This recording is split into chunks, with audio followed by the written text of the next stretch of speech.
Salut tout le monde, ici Johan et Alex de la team Chekhov. Aujourd'hui nous avons le privilège et l'immense honneur d'être au sein de la LOC Academy en compagnie d'Océane et de Laurent. Alors est-ce que vous pouvez vous présenter à tous ceux qui vont nous regarder en quelques mots?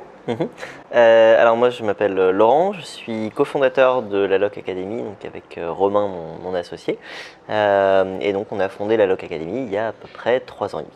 D'accord. Et moi je suis Océane et je suis la creative designer de la LOC Academy et j'aide Laurent sur l'écriture des salles de la LOC Academy. D'accord, et ce depuis le départ, depuis quasiment tout départ, je suis arrivée, il n'y avait que Très Sherlock et Un crime presque parfait qui étaient ouverts. D'accord. Et j'ai commencé à les aider sur l'écriture à partir du Casse du siècle, jusqu'à toutes les nouvelles salles là qui ont ouvert aujourd'hui. À la base, il était prévu qu'elle soit Game Master à temps plein et puis comme j'étais en train de préparer le Casse du siècle, elle a mis un petit peu son nez dedans, elle m'a aidé petit à petit. Je me suis dit, mais en fait, elle peut beaucoup m'aider. Et donc, petit à petit, elle en a fait de plus en plus sur le Casse du siècle. Et donc, du coup, elle a énormément participé à l'écriture de cette salle. Puis ensuite, une fois que le Casse du siècle est sorti, on avait des nouvelles salles à écrire. Et là, elle a été vraiment partie prenante dès le début de ces nouvelles salles. Voilà. Une collaboration qui marche, en fait. C'est ça. Ah, c'est cool. Et l'univers de la LOC Academy, du coup, c'est venu de toi et Romain? Exactement. En fait, à l'origine, on cherchait un concept qui puisse se démarquer dans le sens où on voulait un concept qui puisse être un univers global. On n'avait pas encore forcément l'idée de quel univers, mais on voulait que toutes nos salles soient sur une même thématique dans un univers global. On a fini par trouver l'univers des détectives parce que c'était celui qui nous paraissait le plus cohérent avec des énigmes, avec de la recherche. Et il n'avait pas forcément été très exploité au moment en tout cas où on s'est lancé. Donc on s'est dit, on tient notre concept et indépendamment de ça, la deuxième partie du concept, mis à part l'univers, c'était le fait qu'on voulait raconter des histoires et qu'on voulait que nos salles il y ait vraiment des rebondissements et un scénario qui se suit tout du long et pas juste un pitch de départ qu'on oublie au bout de 5 minutes. Donc c'était vraiment les deux piliers de notre concept, l'univers et les histoires. Est-ce que toi-même tu es fan de tout ce qui est enquête policière? Est-ce que tu adores par exemple Sherlock Holmes, Hercule Poirot, Columbo? Bien sûr. D'accord. Bien sûr, c'est ça qui a un peu influencé. Derrick. Ne l'oublions pas. Non, mais quand on s'est lancé, la série, par exemple, la série Sherlock de la BBC, vraiment commençait à très très bien fonctionner et on voyait qu'il y avait un réel engouement pour ce type d'histoire et que justement on sentait également que c'était pas une mode en fait, ça avait toujours existé et que ça existerait toujours en fait. La fascination des gens pour les enquêtes, pour ce genre de choses allait tout le temps exister. Donc on s'est dit voilà, au moins on tient quelque chose qui fait que ça va perdurer à ce niveau-là quoi. D'accord. Et qu'est-ce qui t'a donné le déclic de te lancer dans la création de la LOC Academy? Alors, plusieurs choses. La première, donc, c'est ma rencontre avec Romain. D'accord. Puisque quand on s'est rencontrés, on s'est dit globalement on aimerait bien monter une boîte et on a testé Hint Hunt, le tout premier escape game à Paris. C'est le cas de beaucoup C'est le cas de beaucoup, c'est ça, forcément. Et on a beaucoup aimé. On a beaucoup aimé parce que c'était nouveau, c'était immersif. C'était quelque chose auquel on ne s'attendait pas du tout. Et on s'est dit, ok, c'est génial. Il y avait juste un tout petit élément qui nous frustrait, qui était que comme Romain et moi, on est vraiment fans de tout ce qui est histoire. On a chacun écrit des scénarios. On aime beaucoup raconter des histoires. C'était le seul petit reproche qu'on pouvait faire aux escape games qu'on faisait à ce moment-là, c'était qu'il y avait un pitch de départ qui était très prometteur et qu'au fil de l'escape game, on oubliait complètement ce pitch. Et donc on s'est dit, voilà, on aime beaucoup le concept, on aime beaucoup les salles auxquelles on a joué, mais on pense que on ne pourrait pas faire mieux ou on pourrait juste faire différemment en racontant vraiment des histoires et en se tenant au fait de raconter des histoires. Et donc c'est là-dessus où on s'est dit, on a peut-être une valeur ajoutée là-dessus. on peut tenter le coup. Et au début, on l'a créé un peu comme un projet de fin d'études, en se disant de toute façon, on n'arrivera jamais à le faire, il y a beaucoup trop d'obstacles. Mais au fur et à mesure, les obstacles sautent les uns après les autres. Et au bout d'un moment, quand la banque nous dit bon bah c'est bon, félicitations, vous avez le prêt. Là, on est là, en train de se dire bon, c'est plus un projet de fin d'études, il faut qu'on se décide là. Et donc c'est comme ça qu'on s'est lancé. Tu as parlé d'obstacles, c'était quoi les plus gros obstacles Alors les principaux obstacles, ils sont de deux natures.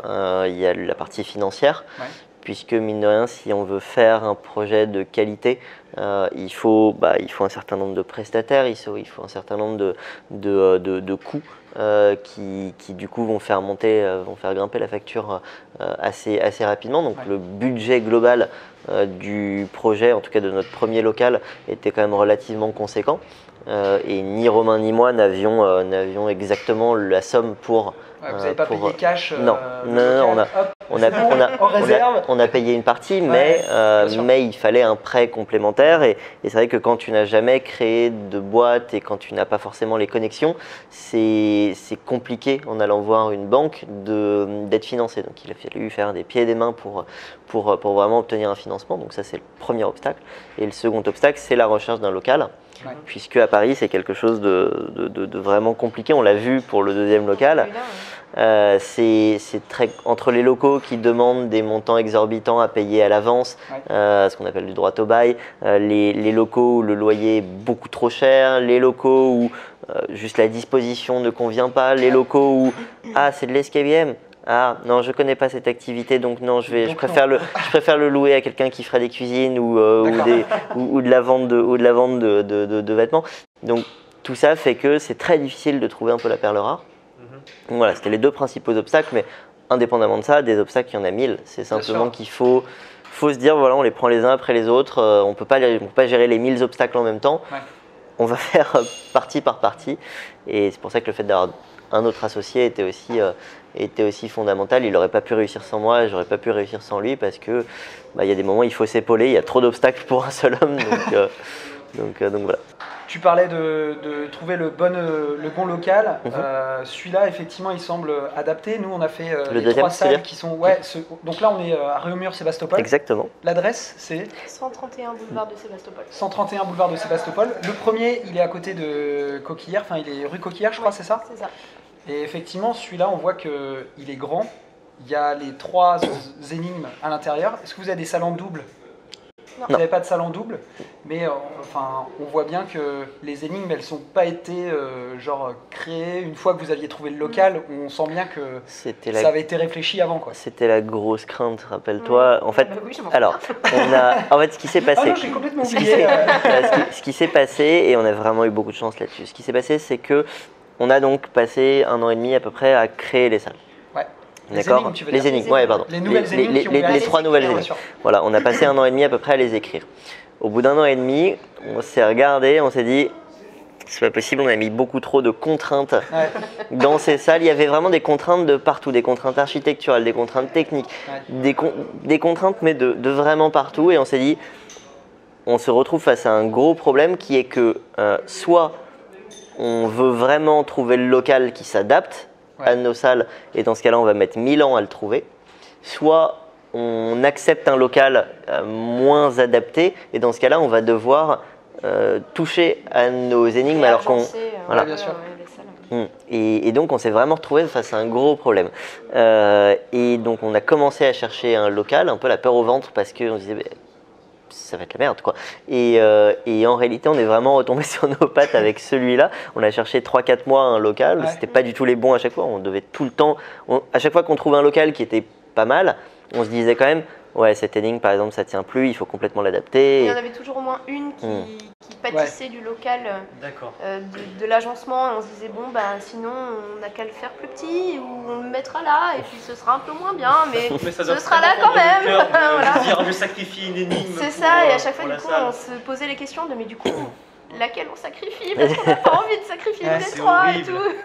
Et surtout, c'était nos bébés, c'est-à-dire qu'on avait vraiment, depuis le début, on s'était vraiment dit avec OC, avec le reste de la team créa, donc composé de Thomas et de Rémi, on s'était dit, voilà, il faut absolument que on traite les 3 salles de la même manière. On ne veut pas qu'il y en ait une qui ait un niveau de qualité moins importante que les 2 autres. C'était vraiment le critère numéro 1. Donc on s'est dit, pas de concession sur aucune des salles. Parce qu'on avait pu faire des concessions sur d'autres salles et c'est chiant. Et là, on voulait plus. On voulait vraiment que nos 3 salles aient le même niveau de qualité. Si possible, un niveau de qualité élevé, mais en tout cas, le même niveau de qualité. Nous, en tant que joueurs, on vous remercie de ne pas avoir fait de concession. Merci beaucoup. On a pu attendre que vous trouviez le bon local pour venir jouer. Et du coup, à partir du moment où on s'était dit, il faut que les 3 aient le même niveau de qualité, dès qu'on cherchait un local et que ce local nous montrait qu'il y avait au moins une des 3 énigmes qu'il allait falloir baisser en termes de qualité, ça nous fendait un peu le cœur parce que vraiment, chacun avait sa petite énigme. L'énigme d'Océane, c'était l'examen, c'était son idée. Moi, c'était les Confidential en haut. Rémi, c'était Révolte à la Loc. Pour info d'ailleurs, Révolte à la Loc, en fait, Rémi nous avait pitché, nous avait fait le pitch de Révolte à la Loc lors de son entretien d'embauche. On aime bien cette idée. et donc, bienvenue à bord. Voilà, bienvenue à bord. Donc en gros, voilà, on avait tous un peu une affection particulière pour une des 3 salles et donc on voulait pas diminuer la qualité d'une des 3 salles. Donc on a fini par trouver ce local, c'était un miracle. Et surtout, ce local fitait complètement avec les 3 salles. C'était parfait en fait. Pour les 3 salles, on a eu à ne toucher à rien. On a réagencé un peu les choses, mais au final, ça n'enlevait pas de la qualité de la salle comme on l'imaginait. Donc c'était vraiment juste, au lieu que ce soit là, ce sera un petit peu là, et puis bon, voilà. Mais du coup, c'est vrai que celui-là, quand on l'a vu. On a eu une chance incroyable. Gros coup de cœur, assez central dans Paris. Ouais, mais c'était. Carrément central, Et puis il n'y a même pas 10 minutes de l'autre aussi, et ça c'était pas forcément un critère de recherche très important au début, mais qui au final maintenant est bien pratique, donc du coup tout à fait. Pour te dire, tu vois, l'autre fois on avait rendez-vous à la Loc, et moi j'ai attendu, j'étais là, Alex, je suis arrivé, et en fait j'étais à l'ancien local, tu vois. Ça arrive même au meilleur. C'est ça. Clairement pas le premier. Et là je suis ok, j'arrive, je suis là. Et puis j'étais là en 5 minutes, donc c'est pas très grave quoi. Je me souviens bien, donc vous avez ouvert aussi à Toulouse et à Troyes, donc avec des salles de la rue de la précédente. Est-ce que on va dire, vous avez comme but aussi d'ouvrir dans d'autres villes de France en priorité, ou peut-être de créer de nouvelles salles encore pour la suite? Qu'est-ce qui nous attend? Alors, déjà, il faut faire la distinction. Les salles à Troyes et Toulouse, c'est des franchises. D'accord. On va créer des salles pour eux, des salles d'escape. On est déjà en train d'en finaliser une inédite pour Toulouse. Qui sortira dans l'année. Donc on a vocation à continuer de créer des salles d'escape pour nos licenciés. D'accord. En revanche, on ne va plus créer des salles d'escape pour nous, mais vous inquiétez pas, on a d'autres projets toujours dans le domaine du divertissement, voilà, avec quelque chose d'un peu différent, mais qui restera toujours dans le thème. Ce sera toujours des énigmes et des enquêtes, mais on veut encore plus raconter des histoires, on veut encore plus immerger le joueur dans un film dont il est le héros, avec, voilà, je vais pas trop en dire, mais peut-être secret pour l'instant, peut-être quelque chose plus long, ce sera différent, mais ce sera encore plus immersif qu'un escape game. On trouvait que l'escape game dans son format actuel, nous, maintenant qu'on avait créé 6 salles, on en voyait essentiellement les limites du concept. Il y avait plusieurs choses qui nous plaisaient de moins en moins, et on se disait mince, on a vraiment envie de raconter telle histoire là-dessus, et ce format ne nous le permet pas. C'est soit trop court, soit trop petit, soit voilà. Enfin, il y avait tout le temps des contraintes qui nous posaient problème, et donc on s'est dit ce concept ne nous permet plus de faire exactement ce qu'on veut en termes artistiques et créatifs, et donc on va faire autre chose, et voilà. Qu'on se rassure, hein, les salles ici, elles ne sont pas prêtes à fermer. Non, pas du tout. Même les salles de Coquillière, en fait, elles ne vont pas fermer avant très longtemps, tout simplement parce que Vous gardez cette activité-là, mais en plus, vous allez créer autre chose pour vous libérer de certaines contraintes qui sont l'enfermement à 5 maximum dans une salle et des décors qui sont figés, quoi. Est-ce que ce sera toujours dans l'univers de la Locke Academy ou vous partez complètement sur un autre truc? Non. Ce sera toujours l'univers de la Locke Academy, ce sera la marque Locke Academy. Encore une fois, on ne peut pas trop en dévoiler, mais ce ne sera pas genre science-fiction avec des monstres, des trucs comme ça. Après, pour ceux qui ont fait nos salles, notamment les nouvelles, savent que on peut aller dans des thèmes aussi un peu fantastiques, tout en gardant cette identité Locke Academy. Ça nous fait pas forcément peur, parce qu'on se dit du moment qu'on arrive à rattacher tout ça à notre univers, on peut en quelque sorte faire accepter aux joueurs le fait qu'il va dans des univers et dans des pièces ou dans des époques, mondes un peu parallèles. Mais on retrouve toujours les personnages et l'histoire en fait qui est au centre du truc. C'est vrai qu'on n'est pas à la Locke Academy, on n'est pas que dans l'univers Sherlock Holmes des années je sais pas 60, 70. C'est ça, c'est pas ce qu'on voulait, quoi. Ça peut bouger, mais on retrouve certains incontournables en fait. C'est ça. Il y aura toujours dans le prochain projet, il y aura toujours le fait de raconter des histoires. Il y aura toujours le fait d'être dans la Locke Academy. Alors peut-être que une des histoires qu'on racontera ne se déroulera pas dans une salle de la Locke Academy, on n'en sait rien. Peut-être qu'il n'y aura pas exactement les mêmes personnages, mais il y aura toujours ce pilier de on raconte des histoires, c'est une enquête en quelque sorte dont vous êtes le héros, un film dont vous êtes le héros. Est-ce que vous avez une date prévisionnelle, même assez floue, sur ce nouveau projet? Alors, on va être très large, D'accord. Pas avant 2022. Ça va, on a 2 minutes. C'est un projet, encore une fois, on aime bien faire les choses bien. Et là, c'est un projet de grande ampleur où on n'a pas envie de se planter, quoi, tout simplement. Et on va sur un terrain forcément qui est plus risqué pour nous. C'est pas comme si on allait créer 3 nouvelles salles comme ce qu'on a fait ici. Et donc forcément, ça va en termes de R&D, ça nous prend déjà pas mal de temps en ce moment. Ça va encore nous prendre du temps. Parce que on part quasiment de zéro en fait. Donc il faut inventer quelque chose. Et indépendamment de ça, encore une fois, là, le projet qu'on a fait pour ce second local, le prochain projet sera beaucoup plus significatif et donc forcément on va prendre beaucoup plus de temps en fait. Donc pas avant 2022. Il va falloir prendre son mal en patience. Donc, mais le moment où quartier de Paris, il y aura carrément plusieurs immeubles. Peut-être que ça va impliquer la Tour Eiffel. Peut-être, ou le Stade de France. non. On a entièrement confiance en vous. On sait que ça vaudra le coup d'attendre. Hashtag complot, tu sais, c'est Notre-Dame. C'est Notre-Dame. Oh mon Dieu. C'était le plus grand teaser du monde. C'est ça. Bon, de son pire, on aura toujours la nouvelle salle de Toulouse exclusive à Toulouse qu'on pourra faire en attendant. Et un gros bisou aux copains de Toulouse. C'est ça. On va continuer à faire des projets dans le cadre de la Locke Academy Escape Game. On en a encore quelques-uns. On va pas rester 5 ans ou 4 ans sans rien faire, ça c'est clair et net. Mais il n'y aura pas de nouveau local avec des nouvelles salles d'escape game à Paris. Bonjour. Nicolas qui est là. Bonjour. Ça va? En fait, à la base, il bossait chez Lapsterium, que vous devez connaître. Oui, qui est le créateur et c'est le cofondateur de Lapsterium. D'accord. Et donc, on l'a recruté, et donc il a fait l'ensemble de nos mécanismes, et on l'a recruté donc très récemment, il y a 2 mois, pour intégrer donc du coup le nouveau projet. Cool. Pour qu'il soit donc, du très très lourd quoi. On avait besoin forcément d'une force en interne. On avait vraiment besoin d'une force en interne parce qu'on sentait que sinon avec juste Océane et moi plus le reste de la team créa, on était.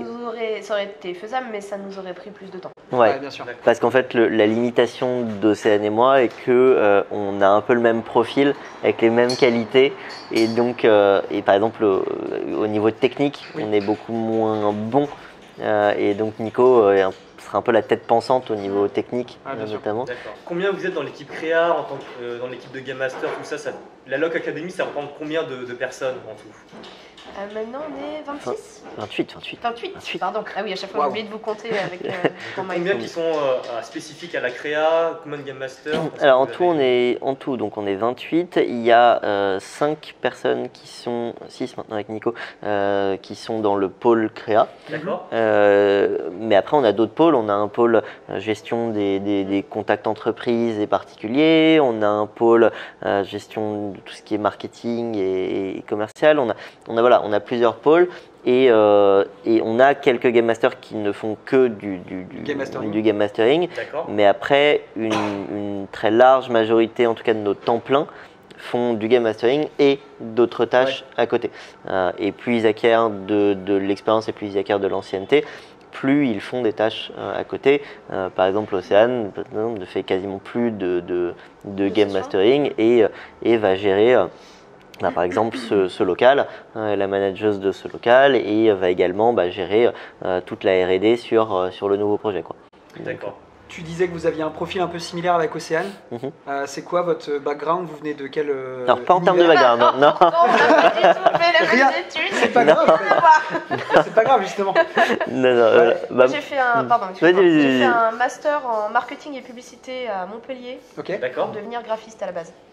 D'accord. C'était mon projet de vie. Et en fait, ça n'a pas marché. Ça a marché pour te. Ça a marché pour arriver jusqu'ici, oui. C'était mon grand projet. Et quand j'ai commencé à me mettre dans ce métier-là en particulier, je me suis rendu compte que ça me plaisait pas du tout. Et que j'avais fait 5 ans d'études pour un truc où j'étais là, mais en fait, non. Et du coup, en fait, à la base, la Lock Academy était censée être un boulot de transition en attendant que je trouve ce que je voulais faire de mon moi intérieur. D'accord. Et c'était vraiment un petit CDD. Enfin, je comptais, moi, sur un petit CDD de 6 mois en me disant, ça me laissera le temps, comme ça. Ça n'a pas l'air d'être un métier très compliqué, donc ça me laissera le temps de réfléchir à ce que je veux faire après. Et puis c'est Laurent qui a commencé à me dire, mais du coup, ça te dit pas de venir m'aider pour trouver des idées pour la nouvelle sage? Bah ouais, carrément. Et ça fait 3 ans que je suis là, voilà. Et du coup, j'en suis très heureuse tous les jours. Donc ton nouveau projet de vie, maintenant, c'est plutôt la Lock Academy, j'imagine? Pour l'instant, ouais, carrément. Et pour encore très longtemps, je l'espère. Ah, c'est cool. Mais ouais, non, c'est un métier extraordinaire, ce qu'on fait, de pouvoir écrire comme ça plein de choses et de faire vivre aux gens plein de choses et d'avoir cette liberté-là de réinventer notre métier tous les jours, c'est assez inespéré, donc non, c'est très agréable comme façon de travailler. On va parler du métier de Game Master juste après. Laurent, toi tu viens de quel univers? Moi c'est n'importe quoi, j'ai fait une école d'ingé en travaux publics. D'accord. Un peu la même chose que Océane, je me suis rendu compte que je n'avais rien à faire là-dedans, clairement. Donc j'ai bifurqué vers la finance, j'ai fait de l'audit financier pendant 5 ans. Un métier passionnant. Non, le pire métier du monde, soit dit en passant, mais qui aide à avoir du coup un certain background en termes, pour faire un business plan, c'est plutôt intéressant comme métier. Et donc du coup, à l'issue de ces 5 ans, j'ai créé donc avec Romain la Lock Academy. Et je me suis un peu spécialisé dans la partie création des salles, Romain étant plus sur les problématiques RH, communication, marketing, etc. Et moi étant plus sur la création des différentes salles. Et donc c'est vrai que petit à petit, au début je pense que j'étais clairement une bille en création de salles. Et puis petit à petit, on apprend un petit peu sur le tas parce qu'il n'y a pas de formation en création d'escape game, et c'est vrai qu'on commence un petit peu à apprendre les codes, un petit peu à apprendre les façons de faire un escape game, et du coup petit à petit, vu que avec Océane on a vraiment commencé à écrire les salles ambitieuses, vraiment très très ambitieuses, en même temps, c'est-à-dire à partir du casse du siècle où on s'est dit ok, on voit les choses en beaucoup plus grand et on va essayer de faire des grosses salles, et on a commencé à acquérir un petit peu à la fois les mêmes qualités et les mêmes défauts, mais ce qui fait que voilà, on est un peu quasiment les mêmes là-dessus, c'est-à-dire qu'on a vraiment, on est des ayatollahs du scénario, et on veut que tout fit avec le scénario et que ce soit cohérent et qu'on trouve du sens dans ce qu'on fait. Alors on l'a fait de plus en plus, c'est vrai qu'on l'a appris aussi au fur et à mesure qu'on a écrit les salles, mais plus ça va et plus on a envie de faire quelque chose qui soit complètement cohérent de A à Z et que ce soit une vraie histoire et plus juste des bouts de ficelle ouais, bien sûr. Les uns à côté des autres. Quand on discute, on a discuté avec pas mal de game masters et d'enseignes, c'est vraiment la direction, enfin on discute surtout avec les enseignes qui nous plaisent en fait. Et à chaque fois c'est un truc qui revient, c'est au cœur des problématiques des créateurs de créer quelque chose qui... Ok, il y a des énigmes, mais faut que c'est l'histoire avant tout. Après, on fait les énigmes, après, enfin, ça va ensemble, mais l'histoire, si c'est pas cohérent avec les énigmes qu'on propose, on oublie, c'est que c'était pas le bon fit et que voilà, on va chercher encore. Et maintenant, je pense qu'on a de plus en plus acquis une sorte de méthodologie de travail qui est d'écrire un petit peu comme un scénario de film. C'est-à-dire qu'on va écrire le scénario, enfin, on va écrire le pitch, on va écrire le scénario. On va écrire les embranchements et les rebondissements exactement comme un film, comme si c'était vraiment un film, pas une énigme. À ce moment-là, on ne parle pas encore d'énigme. Et c'est vraiment à la toute fin où on va écrire les puzzles, les bouts d'énigmes qui vont constituer l'enquête, exactement de la même manière que à la toute fin d'un scénario, on va écrire les dialogues. Pour nous, les dialogues, c'est les énigmes, mais de la même manière que tu crées pas des dialogues n'importe comment avant d'avoir écrit ton scénario et en te disant ok, ce dialogue il a l'air sympa, je vais essayer de le mettre dans mon scénario quoi qu'il arrive. Et de la même manière, on part pas avec des idées d'énigmes déjà préconçues en disant c'est sympa cette mécanique de jeu, on va faire tout pour la mettre dedans. Non, c'est le scénario qui va dicter ce qu'on va mettre dedans en termes de puzzle. Et il y a plein de fois où on avait des idées de gameplay qui étaient très drôles et où on pense qu'elles auraient vraiment plu, mais où à la fin on se disait non, on ne voit pas comment on peut la mettre dedans, même si les joueurs passeraient très certainement un très bon moment à jouer à ce truc-là, on peut pas le mettre.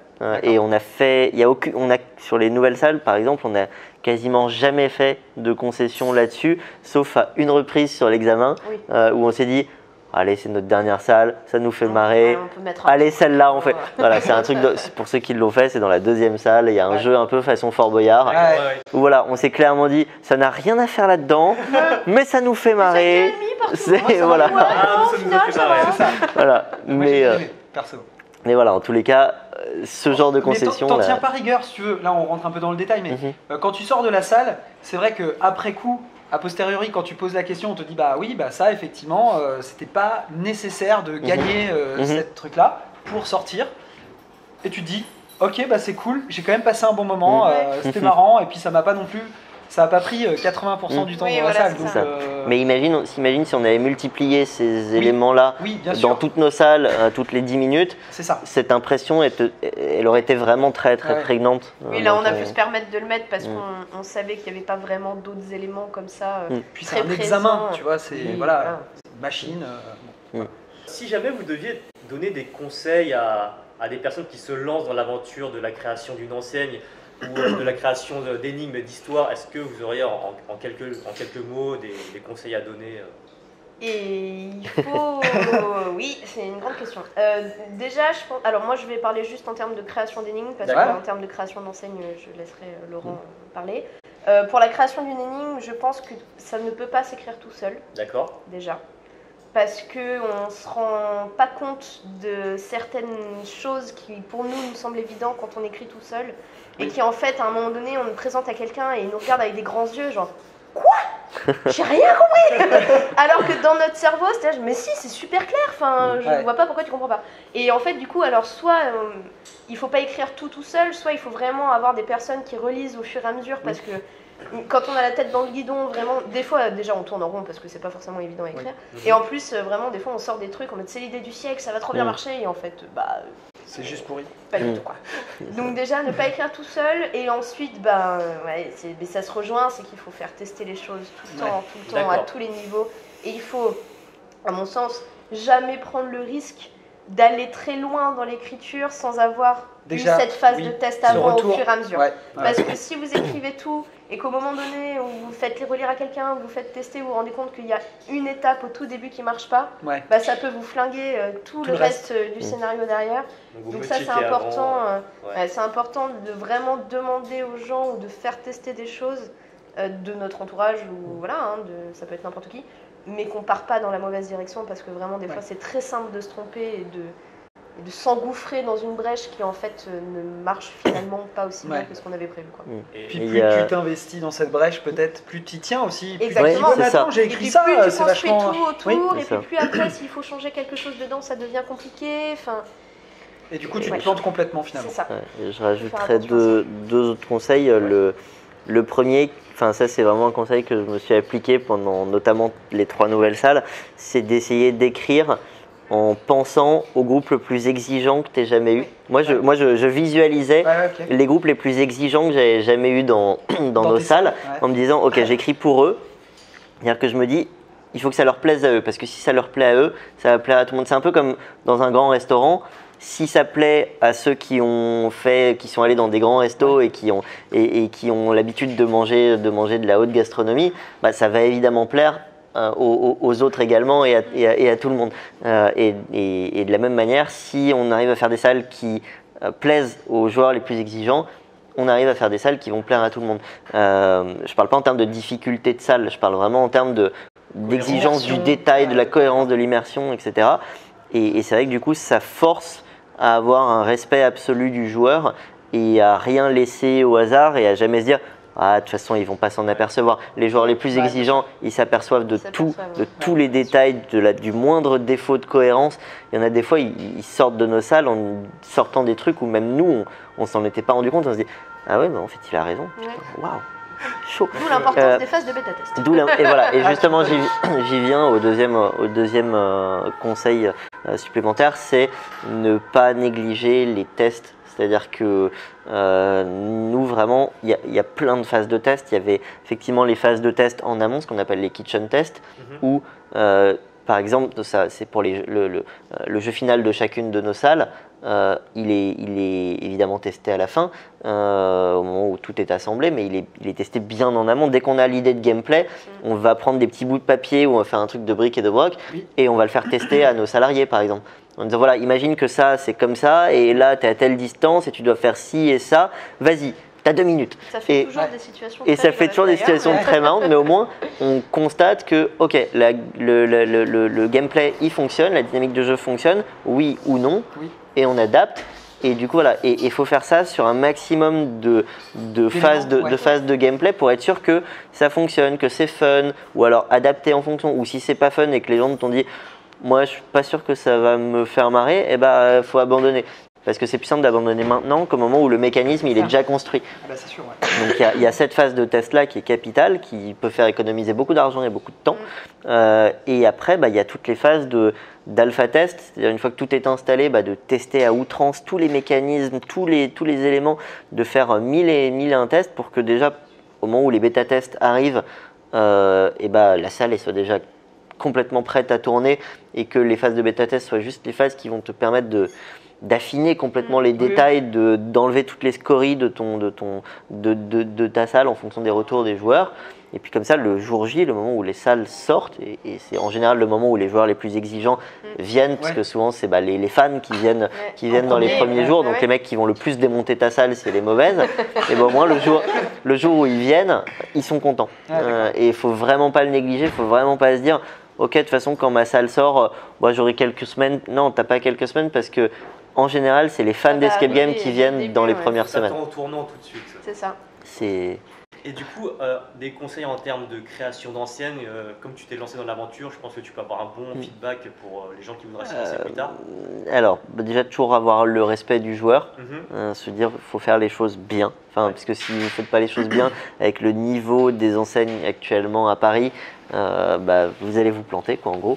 Et indépendamment de ça, privilégier le game design en fait. C'est-à-dire que là maintenant il y a tellement de bonnes enseignes à Paris que si on n'a pas un game design hyper bien ciselé, qu'on n'a pas un niveau de détail vraiment très fin et qu'on n'a pas des énigmes qui se démarquent vraiment, en fait tu vas pas marcher quoi. C'est-à-dire que si tu prévois de te lancer avec une prison, un manoir hanté et un bunker, et que en plus tu n'as pas embauché des game designers de très grande qualité ou que tu n'as pas toi-même un grand talent de game designer, tu vas te planter. Et d'ailleurs, ne pas surestimer ses talents de game designer. Si tu n'as jamais créé de salle, en fait, malheureusement, a priori, tu vas pas être très bon la première fois. Je le dis parce que nous-mêmes, on n'a pas été très bons et qu'on voit la différence entre les premières salles qu'on crée et les 5e ou 6e. La différence, elle est énorme.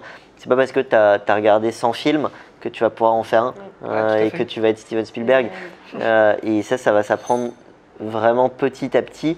Et on a tendance souvent à se dire ok, j'ai fait plein de salles d'escape game, je sais comment ça se fait, je suis joueur et ça va, je vais pouvoir en écrire une. En fait, tu vas te rendre compte qu'il y a 1001 choses que tu ignores complètement et où ça te paraît facile au début et en fait non, quoi, ça va être une difficulté extrême. C'est aussi en gérant les sessions que tu apprends beaucoup de choses. Tu deviens très humble quand tu crées des sessions. À force de gérer déjà les sessions du premier local, ça nous a appris énormément de choses. Quand on a commencé à écrire celle d'ici, à chaque fois on avait tous des « Ah oui, mais fais attention parce que regarde dans les salles qu'on gère, tu as 80% des gens qui font ça. Ah oui, c'est vrai, j'avais oublié. Du coup, on va peut-être partir sur ça plutôt. Et c'est pas que en jouant qu'on apprend des choses. C'est aussi en regardant comment ça se passe et en voyant plein de groupes de typologies différentes réagir de la même façon au même endroit. On se dit ok, bon c'est cet endroit qui a un problème, c'est pas mon joueur qui a eu un souci. D'accord. Mais c'est toujours le joueur a toujours raison de toutes les manières. Bien sûr. Et l'autre phase où tu apprends beaucoup et où tu te rends compte que oui, écrire des salles c'est compliqué, c'est au moment où tu as terminé ta phase d'écriture et où tu te lances dans la réalisation. Donc, la fabrication. Le moment où tu fais tous les cahiers des charges, le moment où tu entres vraiment dans la partie technique. Nous, on s'est rendu compte, c'était notamment le cas pour le casse du siècle, on a fait 1001 erreurs en termes techniques, en termes de réalisation, qui nous ont servi pour la suite. Parce que du coup, pour les nouvelles salles, ces erreurs, on les a pas faites, on en a fait d'autres. Mais en tout cas, on n'a pas fait celle-là et ça nous a fait gagner un temps fou et on se sentait beaucoup plus fort là-dessus. Or, si on s'était lancé sur des salles de l'ampleur des 3 nouvelles salles, sans en avoir fait avant, on se serait planté fois 1000. C'est-à-dire qu'il y avait des problématiques techniques, des choses à gérer entre l'écriture de la salle et la réalisation qui étaient très, très, très importantes. Et donc, c'est un point à ne pas négliger, en fait. De la même manière que quand tu écris un film, oui, tu vas écrire le scénario, mais ensuite, toute la phase de réalisation, le chef opérateur, la photo, c'est des choses qui comptent et s'il y en a une qui est ratée, ton film il est raté. Et donc c'est à ne pas négliger. Il faut se dire, un escape game c'est un tout. Et si tu te dis, oui j'ai fait beaucoup de salles donc je vais être fort en game design et donc voilà, en fait tu as toutes les chances de te planter. Donc essaye de prendre en compte tout ça et de t'entourer des bonnes personnes. D'accord. Voilà. Tu as parlé beaucoup de films. J'aimerais bien revenir sur votre expérience de Game Master après, ce que je trouve super intéressant ce que vous avez dit vis-à-vis des joueurs. Le joueur a toujours raison. Nous, on a toujours raison. Les films, t'en parles souvent. Est-ce que tu es familier de cet univers-là? Tu vois, tu parles de différents postes, chef opérateur, d'écrire un scénario, etc. Est-ce que c'est quelque chose que tu as fait aussi?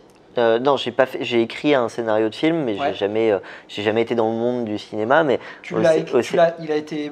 Non, c'était vraiment un projet. Je voulais absolument, j'avais une idée de scénario et je voulais absolument l'écrire de A à Z. J'ai piqué l'idée. Mais voilà, on a toujours été fan de séries, de films et notre ambition c'est d'écrire des histoires. Donc forcément. La série Lock Academy qui va bientôt sortir sur Netflix. C'est ça. Ça serait très bien. Mais ouais, c'est vraiment l'ambition de raconter des histoires. Ouais, ok. C'est tout quoi. Ouais, c'est vrai qu'on en tant que joueur, on a vraiment l'impression d'être acteur aussi quand on fait vos salles et c'est ça qui est vraiment appréciable. Ah bah, t'es un élève de la Lock Academy à part entière, c'est limite si t'as pas ton bulletin scolaire que tu reçois par courrier à la fin du truc. L'immersion, marrant, ça, le gameplay, tout ça, c'est phénoménal. Merci. Vous avez tous les deux fait Game Master? Ouais. Laurent, t'as fait Game Master aussi? Oui. Ouais. Alors moi j'ai une anecdote au début, donc on s'est lancé avec Romain. Ouais. Et donc on avait 2 salles, un très Sherlock et un crime presque parfait. Et dans notre business plan, on avait dit voilà, au début on sera plein à 10-15%, et puis après on va petit à petit monter et on va embaucher. Et les premiers week-ends, on a été plein. et les soirées aussi. Et on s'est dit, plus de week-end. Et on s'est dit à ce moment-là, ouais mais attends, c'est peut-être juste le lancement, on peut pas embaucher maintenant parce que ça se trouve ça va être ça pendant un mois et après il y aura plus personne et donc faut pas qu'on embauche maintenant. Donc en fait les 3 premiers mois, on était juste Romain et moi et on faisait 28 heures de session le week-end, donc 14 et 14. On avait en fait quasiment la première année. Je ne voyais pas ma copine, c'est-à-dire que les week-ends j'étais à la loc de 10h à minuit, les soirées j'étais à la loc et je me rappelle il y avait un seul moment avec Romain où on se dit allez on fait une pause, c'était le lundi entre 10h et 14h où on faisait un tennis. Voilà, c'était globalement ça. C'était notre moment de pause dans la semaine. Et le reste du temps, ce qui est peu. Donc on faisait du quasi 80 heures, 90 heures de boulot par semaine, où on s'est à un moment dit, on peut plus continuer comme ça. Enfin, c'est bien le game mastering, c'est sympa, mais faut qu'on embauche quoi. Et donc on a fait beaucoup. J'ai fait plus de 1500 ou 2000 sessions ce qui fait beaucoup. C'est clair. Mais maintenant on n'en fait quasiment plus parce que mine de rien, avoir 28 salariés, c'est déjà une charge de travail importante.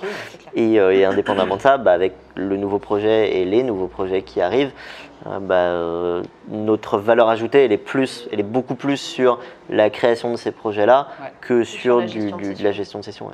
D'accord. Mais Océane, pareil. Oui, des sessions, moi aussi, j'en ai géré plein. De toute façon, au tout début, quand j'ai été la première à arriver à la C'est ça, tu étais la première à embaucher. Et du coup, je suis arrivée 3 mois après l'ouverture, je suis arrivée en janvier.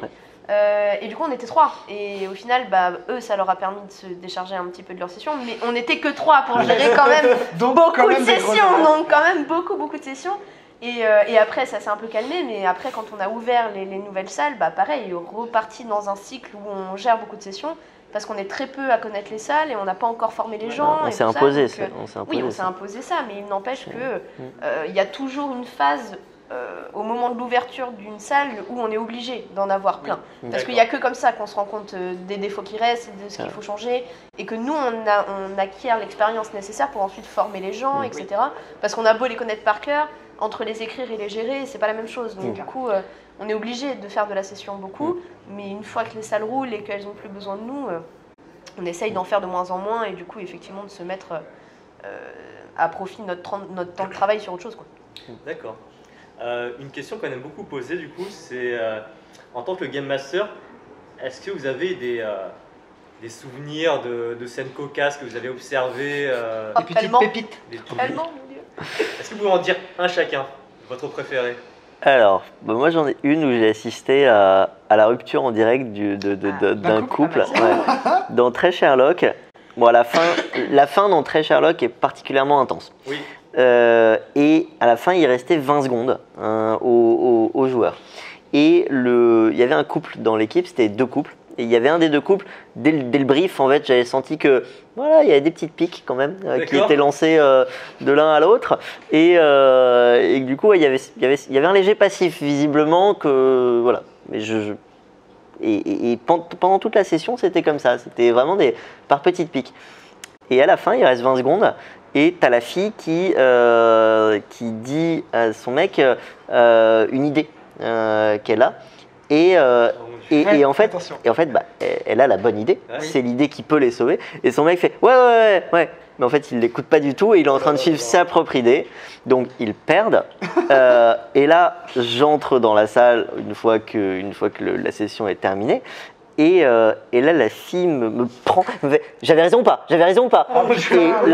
Et là, je lui fais… Tu sais pas quoi dire ? Et là, je lui fais « Ouais, vous aviez la bonne idée. » Et là, elle se retourne vers son copain. Et elle lui fait « Écoute, c'est fini, c'était la goutte d'eau, ça y est. Non, tu l'as voulu, c'est terminé. » Voilà. Et donc, pendant 10 minutes, je ne pouvais pas en placer une. C'est-à-dire que j'étais là… Mais c'est un jeu, vous mêlez pas de ça. Et donc, ok, très bien. Donc, j'ai assisté pendant 10 minutes à une scène de rupture. Les 2 autres, l'autre couple, ils étaient en train de se marrer. Enfin, ils me regardaient. Ils sentaient que c'était dur. Oui. Et eux non plus ne savaient pas où se mettre. Ouais. Donc, c'était compliqué. Gros moment de solitude. Gros moment de solitude. Ouais. D'accord. pas facile. Et toi, Océane Moi, je pense que le plus drôle... Bah, après, on a eu... On se marre, c'est méchant, mais... On a eu tous les classiques de couple qui se sépare. Oui, ça devient un classique dans un escape game. Famille qui s'engueule, demande en mariage. Enfin, on a eu plein de trucs. Mais je pense que la session la plus drôle que j'ai eue, c'était dans le casse du siècle. Je ne sais pas qui étaient ces personnes, je ne sais pas quel était l'événement qui fêtait ce soir-là. C'était un vendredi soir, il était 22h. On les connaît, les groupes du vendredi soir de 22h. Généralement, ils arrivent contents dans la session. Voilà. Par contre, il faut entendre bourré. Voilà. Et ils sont arrivés et je ne sais pas pourquoi, j'ai tourné la tête 2 secondes. Je reviens, il y a un mec qui est en train de faire un striptease en plein milieu du musée à ses potes. Et ils ont perdu 20 minutes, comme ça, parce qu'ils ne voulaient pas s'arrêter. Et j'étais derrière mon écran, j'étais là, genre, je sais pas quoi faire. Screenshot avec la caméra. Voilà. Et c'était très gênant pour bout tout le monde. Presque. Et c'est au bout du 5e message que je lui ai envoyé où il a fait ouais, bon, on va peut-être continuer à jouer quand même, les gars. Voilà, mais ils ont fait une pause. Ils sont sortis. Ils ont fait une pause. Il faisait peut-être un peu chaud, non? Le radiateur était au maximum. C'est ça. Ah non, mais les mecs qui chantaient et tout. C'était que des mecs? Oui, c'était que des mecs. Cool. Il y avait la chorale derrière, ils ont fait une pause pendant un petit quart d'heure. Ils se sont dit, oh non, mais c'est trop facile, on va s'arrêter. C'était très. Oui. Et il y a eu une session aussi qui est un peu particulière. C'était une session où il y a eu une demande en mariage. Ouais. Ça nous arrive souvent. Mais c'était dans l'examen. C'était pas n'importe quelle demande en mariage, puisque c'était le mari d'Océane qui a proposé à Océane, enfin qui a demandé sa main à Océane, qui gérait la session. Donc il a parlé à travers la caméra. À travers la caméra, tout à fait. J'ai trouvé une bague. C'était pas loin. Je pensais avoir fait une erreur de rangement. Au moment où il a commencé à me parler, j'étais en train de l'engueuler par message et en fait après je me suis rendu compte que c'est pas une erreur. Ah, c'est trop mignon. Tu as parlé tout à l'heure de relations avec les entreprises. Vous organisez des trucs avec des entreprises au sein de la LOC. Vous faites du team building. Vous faites aussi des trucs à l'extérieur. Peut-être Mindful, à l'extérieur, plus, pas encore. Non. On va faire. On va faire. D'accord. C'est en cours là, c'est prévu. C'est partie du projet LA Confidential. Ça. Non, mais on a effectivement pour projet de faire une expérience team building qui ne sera pas dans nos locaux, mais qui sera dans les locaux de l'entreprise en question ou dans des salles qui louent. Enfin bref, mais ailleurs quoi. Avec Mindful justement. D'accord. Et ensuite, on a effectivement beaucoup de team building qui viennent, mais chez nous là pour le coup. Et soit en réservation classique comme des joueurs lambda, soit avec des packages qu'on leur propose, spécial entreprise, où ils ont un petit cadeau à la fin, des diplômes, une photo, enfin voilà, plein de petits goodies en plus s'ils réservent plusieurs salles en même temps ou avec une prestation particulière, quoi. Parce qu'on en a parlé avec d'autres enseignes, il y en a qui font parfois un peu de recrutement au travers des escapes. Alors nous on refuse en bloc. C'était un peu ma question. On a eu quelques demandes de... Quand on dit recrutement, c'est en fait des entreprises qui demandent à ce qu'elles aient des personnes qui fassent la session et que le manager ou la personne chargée du recrutement soit avec nous en train de gérer la session pour voir comment les joueurs se comportent. Alors, on n'a jamais eu de mal à dire qu'on trouve que cette idée est totalement foireuse, dans la mesure où c'est pas via un escape game que tu vas mesurer si un futur potentiel salarié est apte à travailler dans ton entreprise. En tant que joueur, je pense que n'importe quel joueur d'escape game sera bien placé pour savoir ça. C'est que déjà tous les escape games sont différents. Donc teste des aptitudes différentes, qu'ensuite ça dépend complètement de ton humeur, de ton appétence par rapport à l'histoire, aux énigmes. Moi de ton équipe. Moi il y a des escape games, je vais aller les faire, je vais avoir le feu sacré, je vais me sentir très bon et très intelligent, et puis il y a des escape games où je vais être complètement à côté de la plaque et je vais me sentir très con. Si quelqu'un est en train de me juger par rapport à ça, je trouve ça stupide, et indépendamment de ça, la personne qui va être en charge de juger, en fait, n'a pas fait elle-même l'escape game, n'est pas en mesure de savoir si les joueurs qui bloquent, ils bloquent parce que c'est vraiment bloquant et très difficile, ou parce qu'ils sont pas très futés. Donc en réalité, je trouve que c'est absolument peu pertinent de faire des sessions de recrutement. C'est la fausse bonne idée en fait, de faire des sessions de recrutement dans les escape games. Et puis ça se passe en plus généralement très mal. Oui. Pour en avoir eu quelques-unes au début où on ne se rendait pas compte que c'était une mauvaise idée, ou du coup on disait oui au tout début, ou alors que les gens ne nous prévenaient pas et que de toute façon ils venaient. Ils le faisaient quand même. C'était catastrophique. À chaque fois, les gens étaient dans un état de stress terrible. Du coup, quand tu stresses déjà, que l'escape game ça peut être stressant en lui-même, si déjà en plus tu stresses d'avant, ils n'y arrivaient pas, ils se faisaient gueuler dessus par les gens. Enfin, c'était catastrophique, c'était vraiment catastrophique. Donc c'est un divertissement, ça doit le rester. C'est pas autre chose. Les gens qui essayent de l'adapter à autre chose, vous vous plantez quoi. Donc, parce que sur cet aspect-là, après on va enchaîner sur autre chose, mais tu vois, on en avait parlé par exemple avec Clou & Co qui nous disait qu'ils avaient déjà reçu des gens comme ça. C'est Jean-Rémy qui nous disait ça, que c'était pour lui un complément pour voir parfois ou pour observer ce qu'un candidat avait pu dire en entretien. Genre moi je suis plutôt discret, je préfère observer d'abord avant de parler, machin, etc. Et puis un autre gars qui disait moi j'ai plutôt tendance à prendre le lead. Et il corroborait ça par l'escape, mais c'est vrai que c'est un sujet qui me paraît un petit peu délicat, effectivement, en tant que... Moi, je fais du recrutement. S'ils font ça sur 100 escape, voilà, imagine, si tu fais ça sur 100 escape, sur un volume conséquent, voilà, sur un volume conséquent, sur un sample, comme on dit au poker, là, tu vas pouvoir te rendre compte de certaines tendances. Sur un escape, la variance est trop grande. Donc, on l'a tous vécu, hein, en tant que joueur, une salle où tu sors en mode oh là on n'a pas été bon sur celle-là, vraiment on s'en est pas sorti parce que fatigue, parce que pas rentré dans l'histoire, parce que machin, et le lendemain t'en fais un autre et tu la défonces en 20 minutes. Enfin, c'est trop dépendant de facteurs extérieurs pour vraiment se faire une idée précise de ce que... C'est un truc qui se développe énormément. Tu vois, j'avais envie d'avoir votre retour là-dessus parce que je fais du recrutement et puis moi je suis dans une boîte qui propose des trucs comme ça. Et donc je regarde ça, tu vois, d'un œil très intéressé parce qu'effectivement je partage ce truc-là. Déjà que c'est pas simple un escape à la base, si tu rajoutes une pression supplémentaire d'un recrutement, et puis aussi en fonction, on en a parlé, hein, en team building, des fois tu as des managers qui sont avec leur propre équipe dans la salle, t'enlèverais le manager, ce serait un autre sujet. Bien sûr. Mais après chacun son opinion et je jette pas la pierre aux escapes qui le font. Ça, après c'est peut-être aussi nos salles qui sont pas adaptées à ça non plus, parce que c'est vrai que c'est pas tout à fait la même façon de jouer qu'un escape qui est une espèce de grand test de QI où il n'y a pas vraiment d'histoire à suivre et où il y a juste des petits tests de logique et de cohérence à faire les uns après les autres. Peut-être que ça, potentiellement... c'est super intéressant d'avoir votre point de vue. Moi, je le partage complètement. C'est-à-dire que, ok, oui, peut-être, dans certaines circonstances, avec plusieurs dans un cadre un peu spécifique que juste on vient, on joue et puis je te juge... On te prend si tu réussis l'escape. C'est ça. Putain, gros stress. Grosse pression. On va voir si tu résistes au stress. C'est difficile.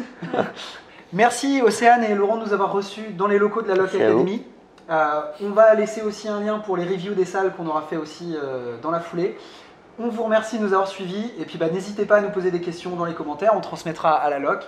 Et puis des gros bisous et à très vite pour une nouvelle vidéo. Ciao. Salut.